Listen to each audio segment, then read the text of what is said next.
नमस्कार दोस्तों। Share market में जो भी ट्रेडिंग या इन्वेस्टमेंट का काम करते हैं उन्हें बहुत सारी चीजों की जानकारी रखनी होती है, जैसे fundamental analysis, technical analysis, data analysis, sentiment analysis. इस तरह की बहुत सारी चीजें होती है जिसकी जानकारी रखनी होती है। जैसे ये तो सिंपल मैंने बता दिया, लेकिन इसके अलावे आपको जियो पॉलिटिकल टेंशन, पॉलिटिकल किसी तरह का घटनाक्रम हो रहा है, ग्लोबली इकोनॉमी का कंडीशन क्या है, ये सारा आप एनालिसिस करते हैं। इसके अतिरिक्त आप ग्लोबल मार्केट को देखते हैं। यूएस में क्या चल रहा है, यूरोप में क्या चल रहा है, एशिया में क्या चल रहा है, क्रूड कैसा रिएक्ट करने वाला है, कमोडिटी कैसा है, ये सारी बातें आपको जानना जरूरी होता है। लेकिन इसके बावजूद भी क्या ये सारी जानकारियां आपको इन्वेस्टिंग या ट्रेडिंग में किसी तरह की मदद कर पाती हैं क्या? तो आज के इस वीडियो में इसी फैक्ट को जानेंगे, इसी फैक्ट को डिकोड करने का कोशिश करेंगे कि क्या ये फंडामेंटल्स डाटा जितने हैं या जो भी एनालिसिस हम करते हैं एक्चुअल में काम करते हैं क्या, और नहीं तो ये झूठे हो सकते हैं। जिनको नहीं पता है उन्हें मैं बता दूं कि मेरा नाम एन के प्रभात है और मैं एक इन्वेस्टर और ट्रेनर हूं। मैं आपको इन्वेस्टमेंट और ट्रेडिंग सिखाता हूं। तो आइए बिना किसी देरी के वीडियो को शुरू करते हैं और इन सारे सच्चाई को जानते हैं। शेयर बाजार में निवेश जोखिम भरा होता है। इसमें नुकसान भी हो सकते हैं। इसीलिए किसी भी निवेश के पहले पूरी जानकारी प्राप्त करें या अपने वित्तीय सलाहकार से राय लें। दोस्तों, आज ये वीडियो बनाने की जरूरत मुझे क्यों महसूस हुई, मैंने क्यों ऐसा महसूस किया कि आपको इस सच्चाई की जानकारी होनी चाहिए। Because as it is you know that I am an investor and trainer.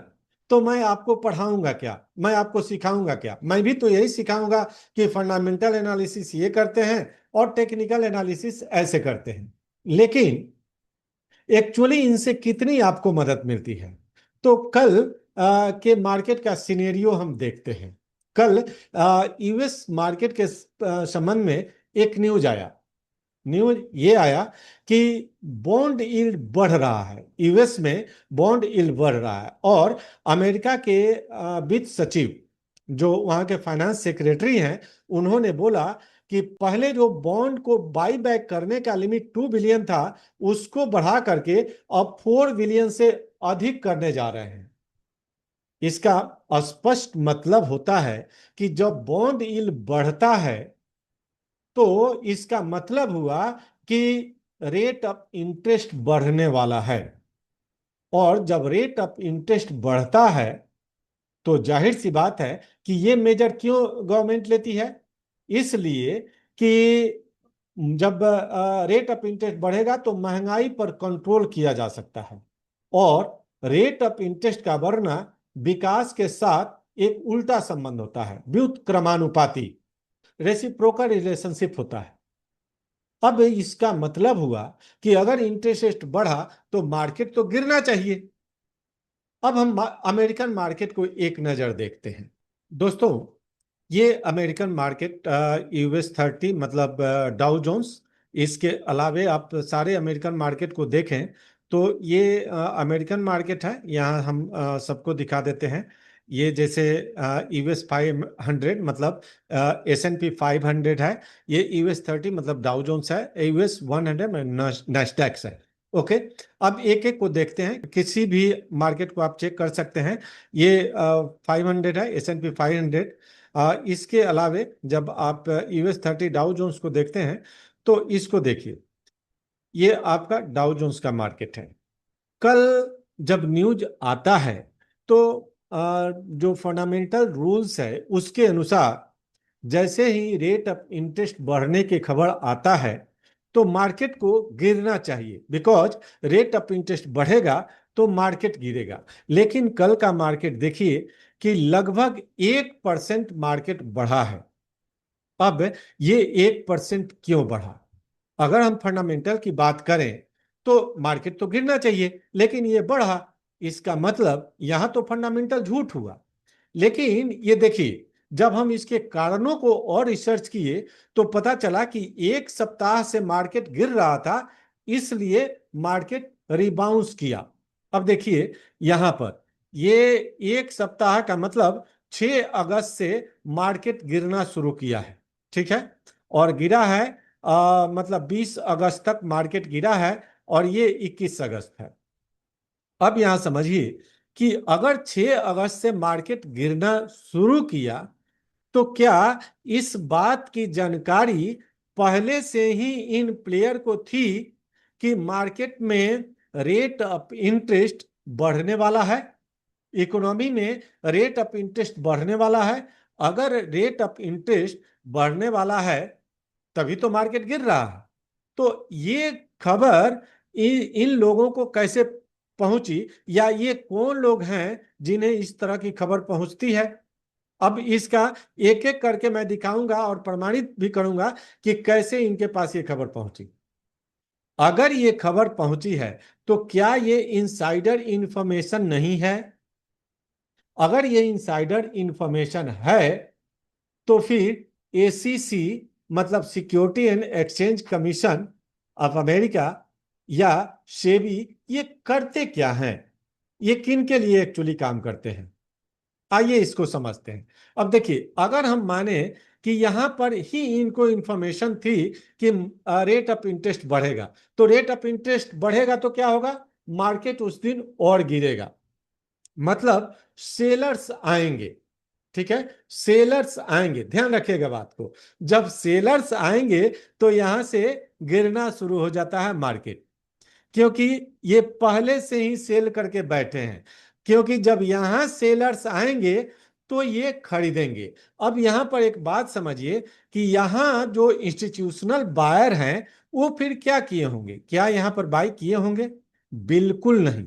It means the information which sellers have got means beer have got prior information, that information also scattered to the buyers.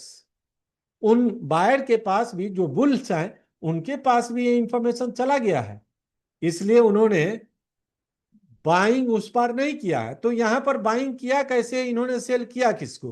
तो यहां पर buying किया retails ने।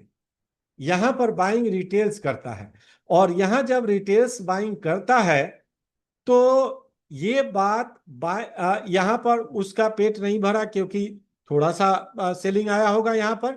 उसके बाद ये यहां थोड़ा सा बाइंग आता है, फिर सेलिंग आता है, और सेल करते करते यहां तक आता है।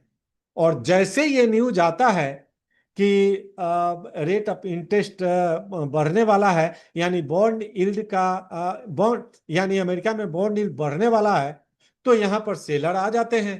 और सेलर जब आते हैं तो लिक्विडिटी मिल रही है, और सेलर जो ये सेल करके बैठे हैं यहाँ, ये यहां पर बायर में कन्वर्ट हो जाते हैं। तो यहां पर ये बाइंग खुद शुरू कर देते हैं, ठीक है। और जो बायर पहले से बैठे हुए हैं, जो यहां पर बाइंग नहीं किए थे, वो भी यहां पर बाइंग शुरू कर देते हैं। लेकिन यहां पर बाइंग तो तब होगा ना जब सेलर कोई आएगा। तो सेलर वो कौन आता है? सेलर फिर यहां रिटेल आता है। जैसे रिटेल यहां सेलिंग के लिए आते हैं, ये दोनों मिलकर के बाइंग करते हैं, और बाइंग को 1% तक ले जाते हैं। अब आप कहेंगे कि सर इंस्टीट्यूशनल इन्वेस्टर तो जब आएंगे तो बाइंग तो और भी ज्यादा होना चाहिए। तो बिल्कुल बाइंग और ज्यादा होना चाहिए, लेकिन यहां पर बाइंग तब ना होगा जब कोई सेलर आएगा। तो सेलर तो रिटेल इन्वेस्टर कितने होते हैं? रिटेल तो एक लिमिटेड में होते हैं, ज्यादातर पैसा तो इन्हीं लोगों का लगा रहता है। तो ये यहां पर जितना मिला उन्होंने बाई किया।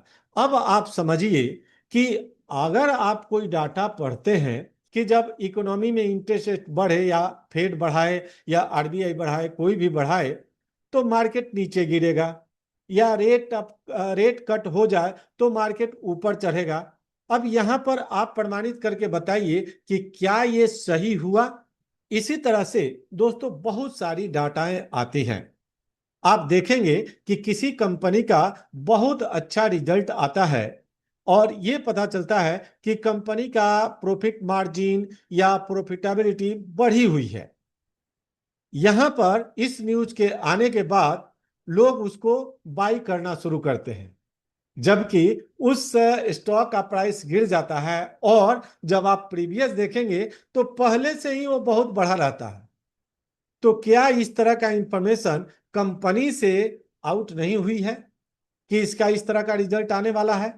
तो हम क्यों नहीं समझे कि ये इनसाइडर इंफॉर्मेशन पहले से ही उस बड़ी पार्टी को चली जाती है, मतलब बिग प्लेयर्स को चली जाती है। तो बिग प्लेयर के पास ये सारे इनसाइडर इंफॉर्मेशन होता है जिससे मार्केट को मैनिपुलेट किया जाता है। तो अब बताइए, अगर ये डाटा पहले से अवेलेबल है तो ये सेबी या एसीसी करते क्या हैं? किस तरह के इनसाइडर इंफॉर्मेशन पर ये केस करते हैं? किस तरह पर एक्शन लेते हैं? क्या इनकी भूमिका संदेह के दायरे में नहीं आती है?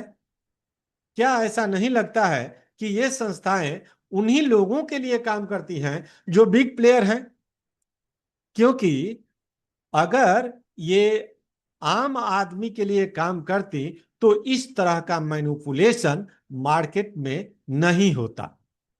इसीलिए मैं कहता हूं कि ये सारे जितनी डाटा हैं, जितने स्टडी हैं, ये कभी कभी ऐसा महसूस होता है कि ये सारे के सारे फेक हैं, मैनिपुलेटेड हैं, और नहीं तो पहले से ही ये स्कैटर्ड कर दिए जाते हैं, पहले से ही स्प्रेड कर दिए जाते हैं, और ये इंफॉर्मेशन बड़े लोगों के पास या बिग प्लेयर्स के पास चली जाती हैं। स्मार्ट मनी जिसको कहते हैं, जिसको बिग मनी कहते हैं, उनके पास चली जाती हैं ताकि मार्केट को मैनिपुलेट कर सके। और ये टोटल जो स्टॉक मार्केट है, इसमें रिटेल को चूसा जा सके, उनका खून निचोड़ा जा सके। दोस्तों, ये टोटल स्टॉक मार्केट जो है एक बैटल फील्ड है। हर दिन इसमें स्ट्रेटजी बनाई जाती है, चाल चला जाता है, केवल रिटेल को फंसाने का और उनको कमजोर करने का, उनके पैसे लूटने के लिए। इसीलिए मैं हमेशा कहता हूं, या जो भी मुझे फॉलो करते हैं उन्हें मैं सही सटीक डाटा के साथ और सही एग्जाम्पल के साथ हमेशा बताता हूं कि आपको मार्केट से अगर अर्निंग करना है तो क्या स्ट्रेटजी अपनानी चाहिए, इन्वेस्टमेंट कैसे करना चाहिए, और ट्रेडिंग कैसे करना चाहिए। मुझे उम्मीद है कि आपको मेरा ये एनालिसिस कनेक्ट जरूर कर रहा होगा।